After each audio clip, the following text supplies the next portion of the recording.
Mall Daya Grand Square dalam menghadapi tahun baru 2020, kami akan mengadakan berbagai event.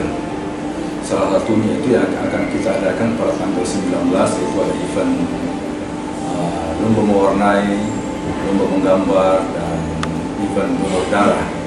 Kemudian di tanggal 16 pun kita juga akan melaksanakan event. Nah, dalam pelaksanaan event tanggal 9 ini kami akan melibatkan beberapa bikinan yang ada di Mall Daya Grand Square ini, seperti dari Transmart,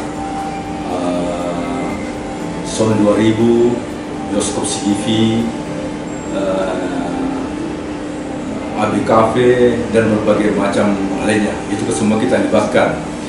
Maksud daripada kita libatkan supaya setelah acara selesai, para peserta atau orang tua daripada anak-anak ini yang menjadi peserta lomba menggambar itu tidak langsung pulang atau meninggalkan gedung, tetapi kita ajak mereka keliling sambil dapat memenuhi kebutuhannya, baik dari segi kebutuhan rumah tangga maupun bisa makan, minum, dan bermain di zona 2000. Begitu, saya kira itu sementara ya.